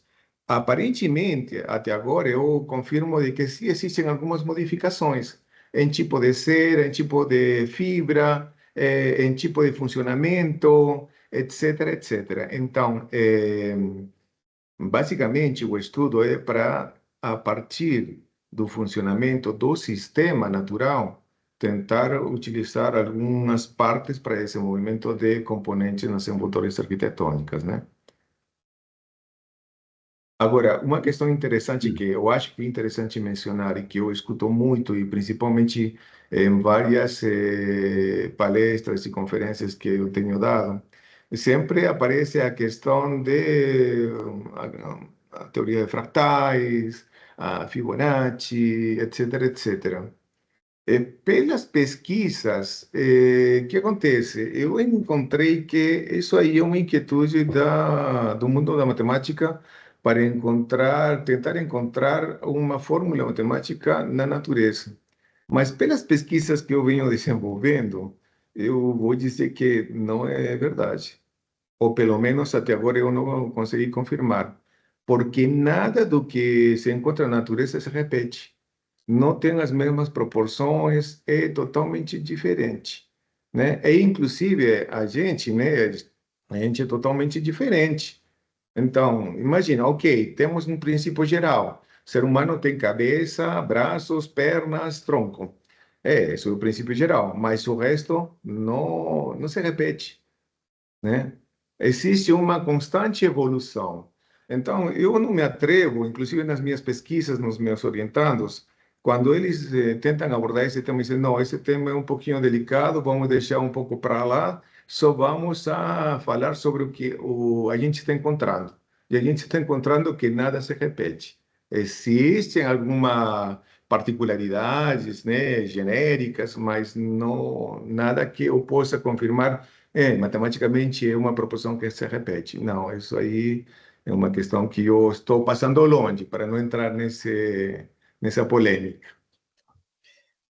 Não, eu ia perguntar justamente isso, professor, que é uma polêmica, né? Eu estudei bastante essa questão do tentar entender por que a natureza ela é tão harmônica, né? Tipo, a natureza espontânea, né? Então, bom, os frutos estão ali para atrair, né? Os pássaros para polinizar e prosperar e tudo mais. Aí eu fui visitar as cavernas de Terra Ronca, recomendo, tá? E aí assim, você dentro da caverna, num ambiente completamente escuro, completamente breu, sem praticamente vida, assim, vida, né? Nem morcego não tem em determinados lugares, mas você tem uma beleza impressionante. Então, assim, por que a natureza, mesmo não precisando se mostrar, ela é tão perfeita, tão linda, tão harmônica, né? E aí, assim, essa é uma inquietude minha, assim, né, nesse sentido. Mas muito bom, viu, professor? Parabéns pelo trabalho. Obrigado, professor Federico, né? Você, professor, eu acho que a gente se conheceu há um tempinho atrás, eu acho que na UNB. A gente conversou um pouquinho, mas Poxa. eu lembro. Inclusive, desde aquela época eu venho acompanhando o seu trabalho, que eu trabalho em bambu. E Isso. tanto que agora uma das minhas iniciações justamente vai trabalhar com bambu e impressão 3D para gerar esses módulos naturais para fazer estruturas espaciais, né? Essa é uma pesquisa que está iniciando no próximo semestre, que já, bom, já foi recomendado. Vamos ver se a gente consegue ter uma bolsa ou financiamento como as pesquisas que atualmente estão sendo desenvolvidas, né? Bom, o bambu é um material que me chama muito a atenção. Então, eu estou tentando levar essas estruturas que eu representei com essas tecnologias de impressão 3D, em diferentes materiais e diferentes processos, estou tentando levar para a escala 1 para 1, até termos à disposição uma impressora que nos consiga produzir módulos em escala 1 para 1, né? Eu sei que existe no mundo da automobilística, mas por enquanto não tenho acesso. Então, vou tentar reproduzir esses módulos naturais utilizando as fibras do bambu, né? Utilizando as juntas com impressão 3D.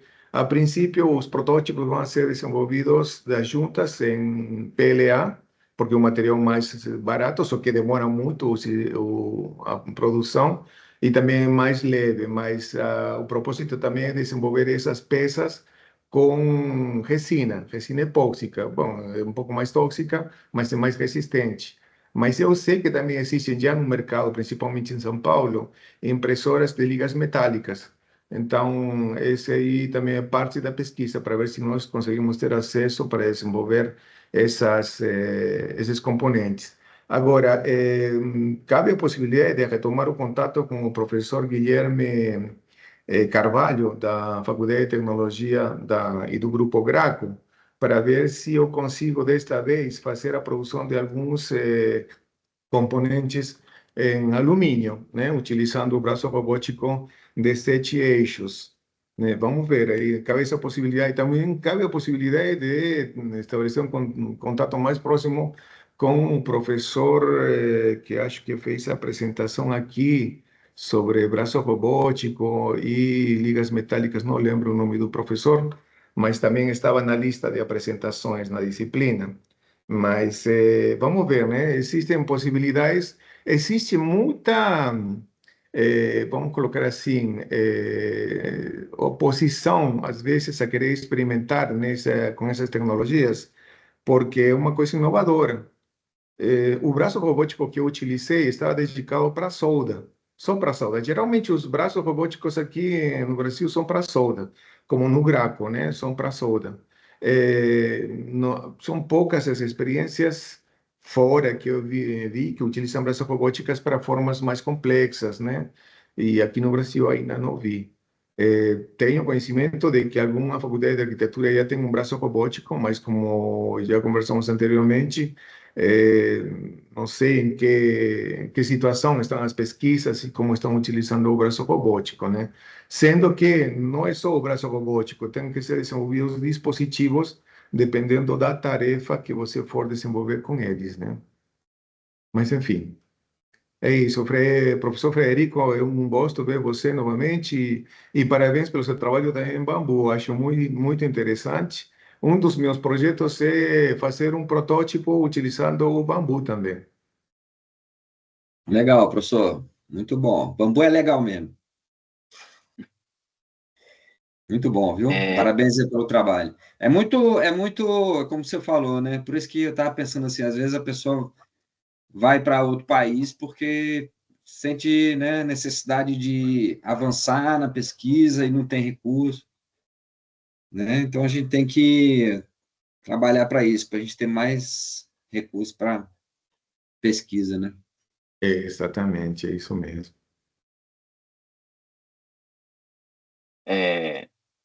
quem seria o próximo? Em primeiro lugar, eu acho que o professor que você se referiu, Juan, é o Alberto Álvares, né? Isso, Lá é o do, professor Alberto Álvares, isso, exatamente. Eu ele esqueci o nome dele. vai dar uma palestra, né? Ele tem algum contato com o Igor Lacroix, né? E ele está orientando um aluno de mestrado, o Maron, que é oriundo foi um ex-aluno do Igor lá no UniCeub, né? Agora, pegando um gancho um pouquinho no que o Frederico colocou, né? A gente, vendo as suas pesquisas, né? Essa preocupação com buscar inspiração em múltiplos sentidos nos organismos vivos da natureza,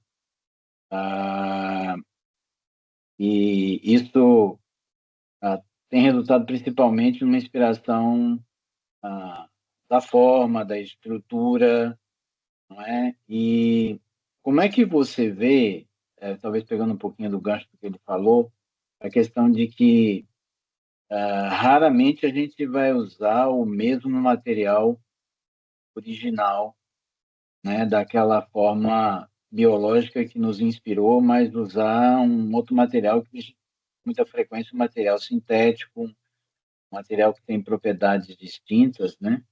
Como é que você vê essa questão? Quais são as dificuldades que isso gera para a biomimética? E, ao mesmo tempo, que potencial você vê para que no futuro a gente possa utilizar materiais que se aproximam mais ao comportamento dos materiais originais? Obrigado pela pergunta, professor Neander. Realmente a pergunta é difícil, não é tão fácil de ser respondida. Mas o que eu posso dizer é assim, no meu caso, eu entendo que cada contexto tem tecnologias, tem instrumentos, ferramentas, ideologias particulares. Então, na pesquisa que estou desenvolvendo, eu tento levar em consideração essas restrições.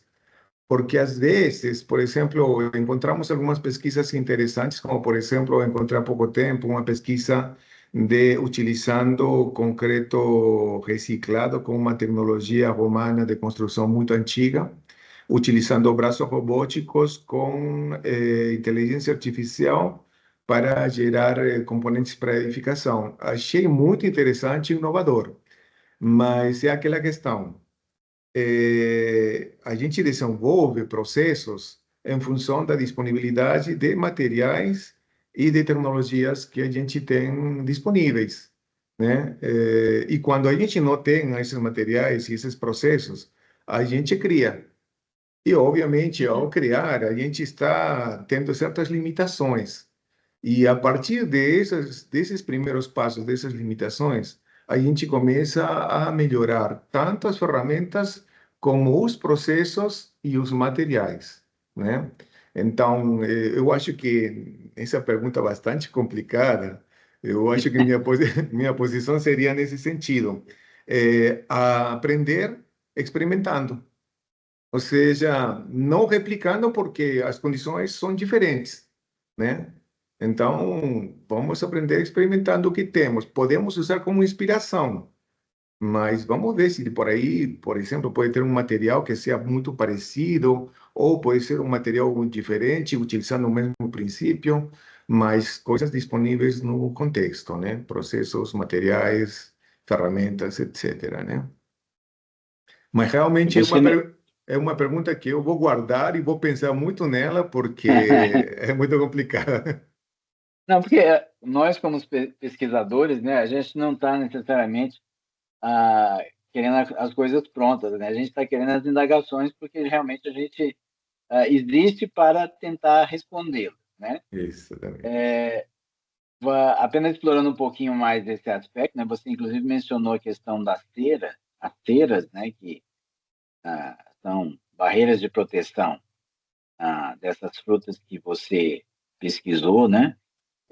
Você mencionou, salvo engano, alguns projetos de pesquisa que você está levando, tem alguma relação com isso, né? Sim, sim. O que seriam, qual a expectativa de resultado? Algum tipo de novo material, algum tipo de uma nova tinta? Em relação à tinta, isso ainda está parada, essa pesquisa, mas em relação de como levar essas propostas que a gente tem prototipado para a realidade, o foco que estou dando nas pesquisas que estamos fazendo, como levar essas propostas para estruturas em escala 1 para 1. Nas pesquisas que estou fazendo com o pessoal da pós-graduação, o objetivo é esse: prototipar e fazer a fabricação dessas peças com as tecnologias disponíveis no mercado, né? Tanto que um dos meus orientados, que justamente tem desenvolvido uma máquina de usinagem para madeira, bom, com essa máquina vamos tentar reproduzir algumas estruturas naturais que a gente está estudando em uma espécie vegetal, né? E ver a possibilidade de criar uma estrutura com essa ferramenta, né? Esse é o foco. Por enquanto, estamos de como levar para a escala 1 para 1 os protótipos que a gente tem desenvolvido em escala reduzida. É. Eu gostaria de registrar a presença do professor Chesco. Professor Chesco, está aí? Eu vejo o professor Francisco Leite Aviani. Não sei se ele está na escuta, se está em condições de falar. Também gostaria de registrar a presença do Romeu, que foi, acho que foi contemporâneo seu enquanto ele fazia mestrado, não é?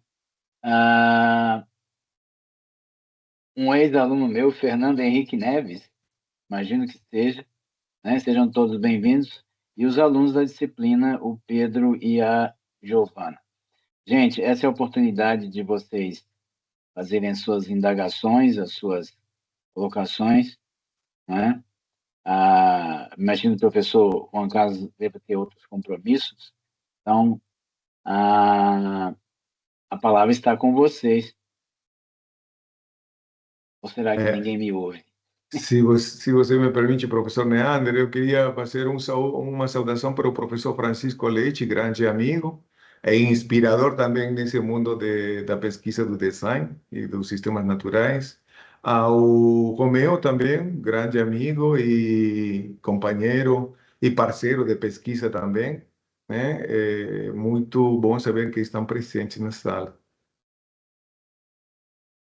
Olá, bom dia a vocês, tudo bem? Bom dia. Assim, só para dizer que eu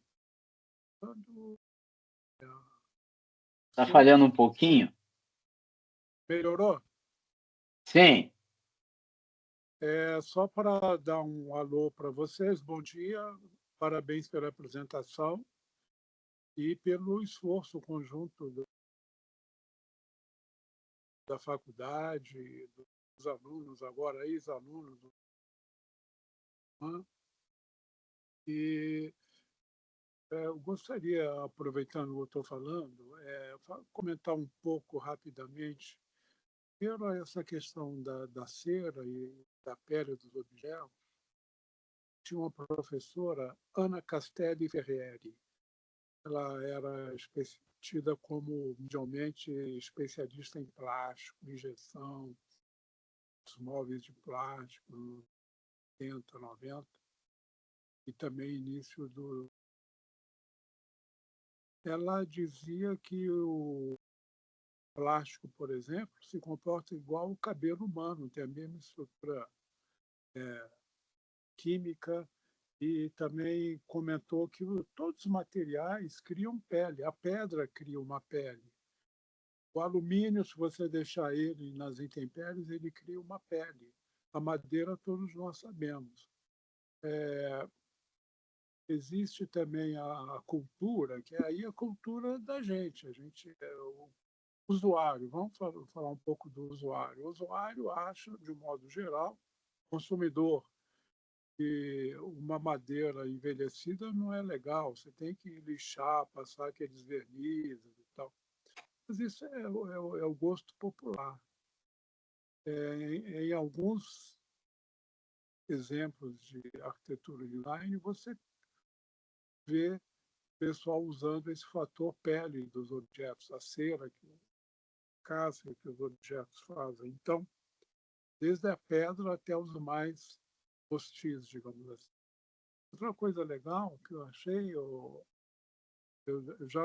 além da sua apresentação, é você estar preocupado na escala arquitetônica, que eu falar, é aquela escala que sai do modelo e vai para a escala da arquitetura.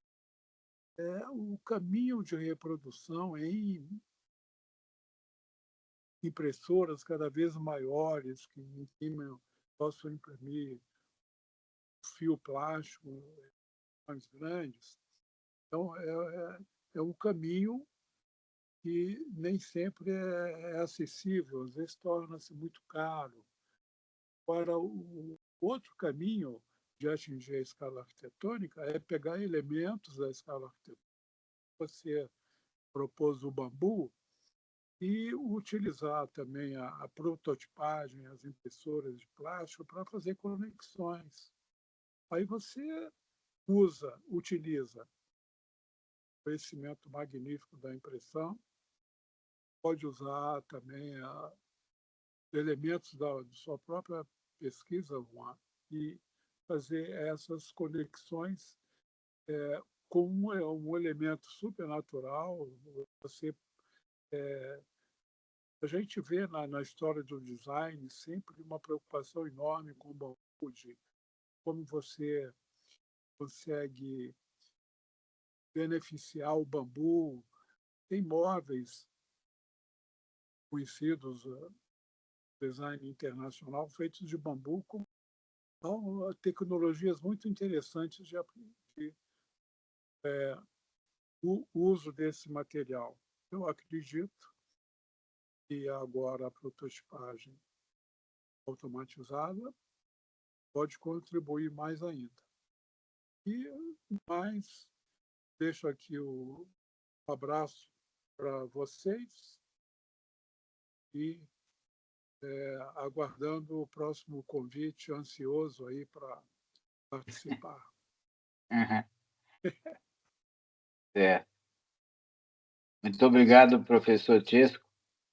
Para quem não sabe, professor Francisco Leite Abiani é mais conhecido como o Chesco. Né? Muito obrigado pela sua presença e vamos continuar conversando.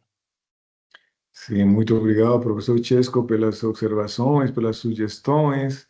Sempre uma fonte de inspiração. E eu vou levar em consideração essas ideias.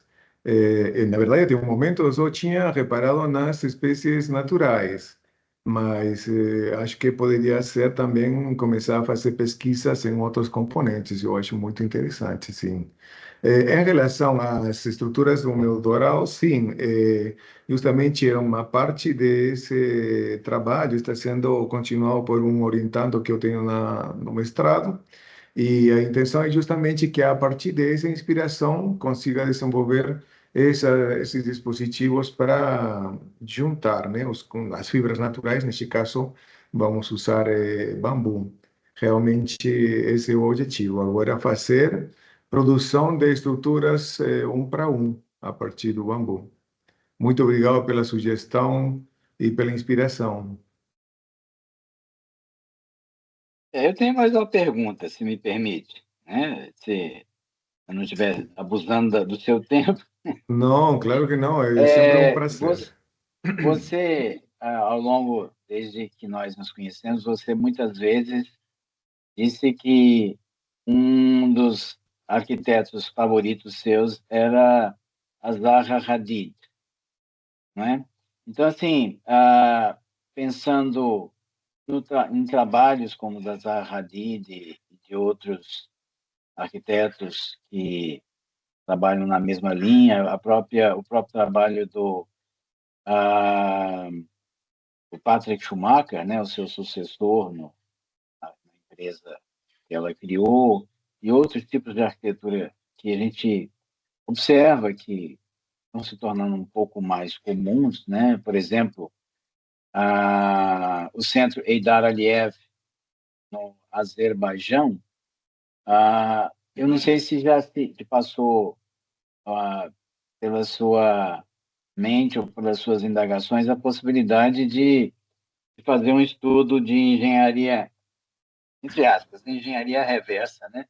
Observar certas obras arquitetônicas já construídas e procurar encontrar ou confirmar se houve uma inspiração na natureza e que inspiração foi essa, né? Por exemplo, a gente pensar em outros exemplos, como Maximiano Fuchs, lá na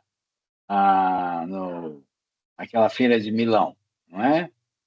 Ou a pensar, por exemplo, no BMW Welt do Coop Rimenblau, e uma série de exemplos que você mesmo deu aí ao longo da sua apresentação, no início, né? Não sei se você já pensou nessa possibilidade, né, de fazer uma análise de certas obras e procurar, sem mesmo ter a possibilidade de conversar com o autor, né, tentar inferir se houve ou se é aparente ali, é visível uma inspiração na natureza. Sim, professor, é uma pergunta muito boa e que me dá a possibilidade de também falar um pouco sobre os trabalhos que eu venho fazendo juntamente com os meus alunos na disciplina da pós-graduação, onde eu mostro a inspiração de muitas obras na natureza e como a partir das obras também regredir para encontrar qual que foi a inspiração desses arquitetos, né? Bom, tenho várias exemplos desse tipo de trabalhos, né? Por exemplo, Norman Foster, por exemplo, a Torre da China, como foi pensada a estrutura dela em função de uma planta. O trabalho que vem desenvolvendo o arquiteto Michael Pauling também, questão da biomimética na arquitetura. O sea, temos diferentes exemplos e os quais eu também apresento na disciplina de pós-graduação como uma forma de ilustração, né? Tanto de como a natureza nos leva a ideias e como essas edificações também podem nos remeter a alguma espécie natural. Estou praticamente focado nessa questão de espécies naturais, vegetais, e a partir disso estudar a espécie natural para poder gerar uma proposta arquitetônica, né? Sim, realmente é uma parte que abordo na disciplina da pós-graduação. Uhum. Legal. Bom, pessoal, mais alguma pergunta? Alguma questão? Alguma observação? Então, se não houver mais nenhuma questão, eu mais uma vez agradeço ao Juan Carlos, professor Juan Carlos Guiden Salas, lá da Federal de Goiás, pela sua disposição de estar aqui, né? Uma palestra realmente muito rica, muito enriquecedora, não é? Você me pareceu um pouco preocupado com a duração, mas não se preocupe, eu acho que de fato é um assunto muito rico, né? E que nos instiga a muitas indagações, né? A gente poderia continuar aqui por um bom tempo ainda falando sobre várias ramificações de tudo aquilo que você colocou na mesa para nossa apreciação, né? Então, de fato, muito obrigado, Juan, pela sua disponibilidade e pela sua contribuição, não apenas nessa disciplina, mas no âmbito da pós-graduação e da pesquisa nesse país e no mundo. Professor, muito obrigado. Sou eu que agradeço pela oportunidade. É sempre um prazer poder participar neste espaço e ter a possibilidade de encontrar pessoas que também têm a mesma motivação do que a gente, de explorar novas alternativas, novas possibilidades, né? E intercâmbio de ideias, de experiências é o que nos enriquece cada vez mais, né? E também nos motiva a continuar fazendo pesquisa num tema que não tanto nos interessa. Muito obrigado mesmo. Eu que sou agradecido pelas possibilidades que você sempre me dá em participar da sua disciplina. É um prazer todo nosso.